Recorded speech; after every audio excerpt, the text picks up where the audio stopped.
भारतीय सेना और वायुसेना ने पाकिस्तान के 9 आतंकी अड्डों को पूरी तरह से तबाह कर दिया और फिर डर से पाकिस्तान ने सीज फायर वायलेशन शुरू किया। हम इस समय उरी सेक्टर के इस्लामाबाद के आखिरी गांव में हैं। यहां से लाइन ऑफ कंट्रोल और जो चकोटी एरिया है वो महज 2 से 3 किलोमीटर एरियल है और यहां पर कल शेलिंग हुई। 155 mm के गोले यहां पर दागे गए और फिर पाकिस्तान ने सिविलियंस को यहां पर निशाना बनाया, यानी जो यहां के स्थानीय लोग थे उनको निशाना बनाया। ये पूरा घर अब तबाह हो चुका है और यहां पर आप देखें तो इस समय जो हालत बहुत ही बदतर है, क्योंकि सब कुछ तबाह होने के बाद अभी भी आग की लपटें जल रही हैं। यहां पर जो आग है वो लगी हुई है।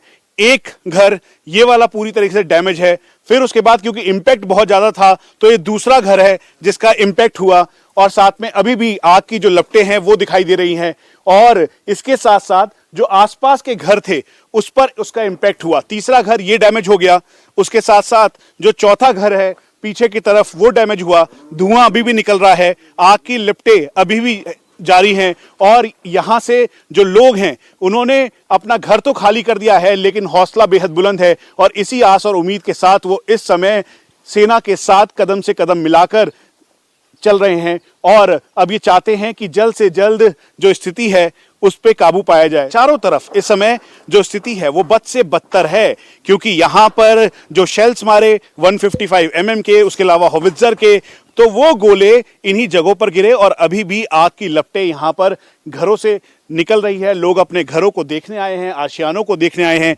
स्थिति ऐसी है कि हौसले बेहद बुलंद हैं कि भारतीय सेना के साथ कदम से कदम मिलाकर चल रहे हैं, लेकिन पाकिस्तान सिविल लोगों को टारगेट कर रहा है। ये एक बार फिर से जो यहां पर शेल्स गिरे, उसके अलावा जो बाकी जो यहां पर टीन है, स्प्लिंटर इफेक्ट चारों तरफ दिखाई दे रहा है, उसके साथ साथ जो आसपास के घर हैं उस पर इसका असर पड़ा है। और ये इस समय इस्लामाबाद की तस्वीर है जो कि उरी सेक्टर का सेकंड लास्ट गांव है, उसके बाद कमलकोट आता है और फिर सीधा मुजफ्फराबाद है। लेकिन पाकिस्तान इसके ठीक पहाड़ के पीछे है और वहीं पर उनकी आर्टिलरी पोजीशन है, इसीलिए उस जगह से पाकिस्तान फायर कर रहा है और भारतीय सेना उसका जवाब दे रही है। ये इस्लामाबाद है जो कि उरी सेक्टर का आखिरी गांव है। कितने बजे ये अटैक हुआ पाकिस्तान की तरफ से और लगातार गोले गिरे, कैसे निकले आप? ये रात के 2:30 बजे गोले स्टार्ट हो गए गिरने। हाँ। तो लगभग सुबह 5 बजे तक। हाँ। 5 बजे के बाद थोड़ा बंद हो गया इस वक्त। हाँ।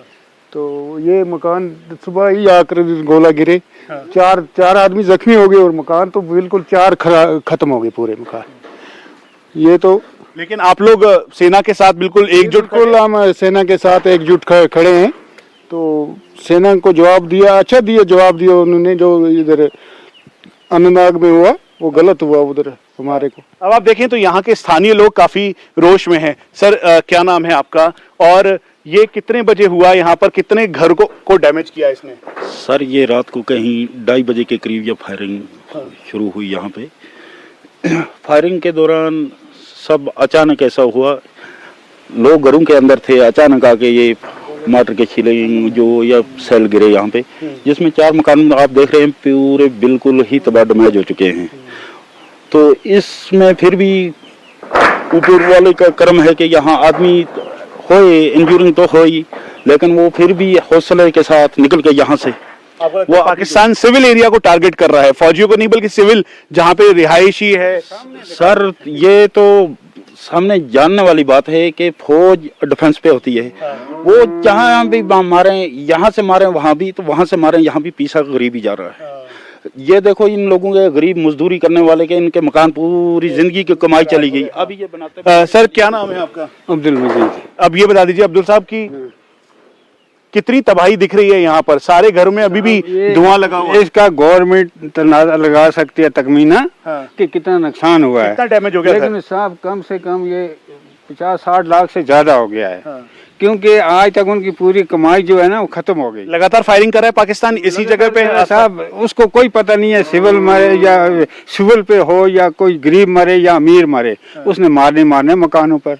क्योंकि सिविल मकान डैमेज हो गए, आदमी भी जख्मी हो गए।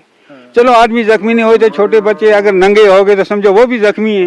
ये 9 आतंकी अड्डों पे बिल्कुल ध्वस्त कर दिया, खत्म कर दिया। और किया इंडिया ने, तो ठीक किया ना। इंडिया ने तो अच्छा किया ना, लेकिन हम सिविलों ने क्या कमाया उनका, मेरे पास। और इनका यही कहना है कि अगर पाकिस्तान को लड़ना है तो भारतीय सेना से आमने सामने की लड़ाई लड़े, सिविल लोगों को टारगेट करना कितना उचित है।